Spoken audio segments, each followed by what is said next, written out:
নমস্কার বন্ধুরা, আমার চ্যানেলে তোমাদের সকলকে স্বাগত জানাই। আমার আজকের মেনু লোটে মাছের ঝুরি। লোটে মাছগুলোকে কেটে ধুয়ে পরিষ্কার করে নিয়েছি, এবার মাছগুলোকে ম্যারিনেট করে নেব। লোটে মাছ ম্যারিনেট করার জন্য নিয়েছি 1 চামচ হলুদ গুঁড়ো, 1 চামচ লাল লঙ্কার গুঁড়ো, 1 চামচ ধনে গুঁড়ো, 1 চামচ জিরে গুঁড়ো। এখন নুন দেব না, নুন দিলে জল ছেড়ে দেবে, এমনিতেই লোটে মাছে বেশি পরিমাণ জল থাকে। মশলাগুলো দিয়ে মাছটাকে ভালো মতো ম্যারিনেট করে রাখছি। কড়াইটাকে ভালো করে গরম করে নিয়েছি, তারপর কড়াইতে দিয়ে দিলাম আন্দাজ মতো সর্ষের তেল। তেলটা গরম হলে একটু কালো জিরে দিয়ে দিলাম। কালো জিরেটা ভাজা হতেই দিয়ে দিলাম কুচনো পেঁয়াজ। লোটে মাছ রান্নায় পেঁয়াজ আর রসুনের পরিমাণটা একটু বেশি লাগে, তাই আমি বড় বড় 4টে পেঁয়াজ কুচিয়ে নিয়েছি। কুচনো পেঁয়াজটা তেলের মধ্যে দিয়ে দিলাম। পেঁয়াজটা লাল করে ভেজে নেব। পেঁয়াজটা ভাজার সময় আন্দাজ মতো নুন দিয়ে দিলাম, তাতে পেঁয়াজটা ভাজার সঙ্গে নরমও হয়ে যাবে তাড়াতাড়ি। আর মাছ ম্যারিনেট করার সময় আমি নুন দিইনি, তাই এখন নুনটা দিয়ে দিলাম। মাছটা লাল করে ভাজা হয়ে গেছে, এখন আমি বড় 2 চামচ আদা রসুন বাটা দিয়ে দিলাম। এখানে আদার থেকে রসুনের পরিমাণটা বেশি আছে, ওই বাটাটাই আমি 2 চামচ দিলাম। আদা রসুনের কাঁচা গন্ধটা চলে যাওয়া পর্যন্ত আমি ভেজে নিচ্ছি।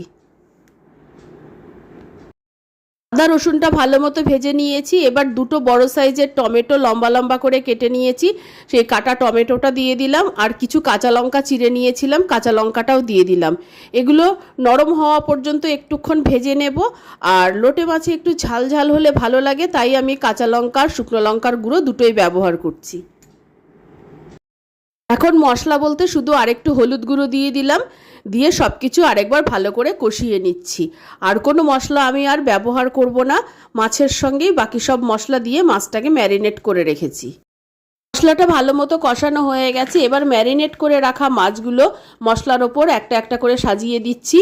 আর এখন আমি ফ্লেমটাকে লো করে দিয়েছি, মাছগুলো দিয়ে দেওয়ার পর ফ্লেমটাকে একটু বাড়িয়ে দেবো। মাছগুলো সব মশলার ওপর সাজিয়ে দিয়ে দিয়েছি, এবার ফ্লেমটাকে মিডিয়ামে করে দিলাম। এবার একটা ঢাকনা দিয়ে 5 থেকে 7 মিনিটের জন্য ঢেকে দিলাম। 5 থেকে 7 মিনিট পরে ঢাকনাটা খুলে নিয়েছি, দেখো মাছ থেকে কতটা জল বেরিয়েছে আর মাছগুলো সিদ্ধও হয়ে গেছে।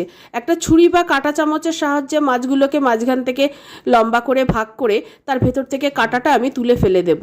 আমার এক হাতে ফোন ধরা রয়েছে বলে আমি কাঁটা তোলাটা ঠিকমতো দেখাতে পাচ্ছি না, এইভাবে আমি কাঁটাগুলোকে তুলে সব ফেলে দিচ্ছি।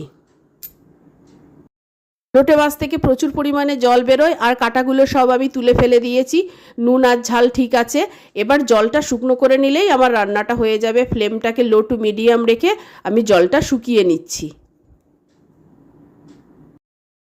মাছের বাড়তি জলটা শুকোতে লো টু মিডিয়াম ফ্লেমে মিনিট 10 সময় লেগেছে। আমার রান্নাটা হয়ে গেছে।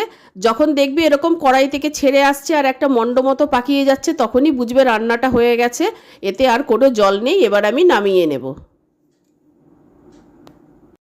গরম ভাতের সঙ্গে লোটে মাছের ঝুরি পরিবেশন করার জন্য তৈরি হয়ে গেছে। আমার রেসিপি ভালো লাগলে অবশ্যই আমার চ্যানেলকে সাবস্ক্রাইব করার, লাইক করার, শেয়ার করার অনুরোধ রইল। আর আমার নতুন পুরনো সকল বন্ধুদের আন্তরিক ধন্যবাদ ভালোবাসা জানিয়ে আমার ভিডিও শেষ করছি।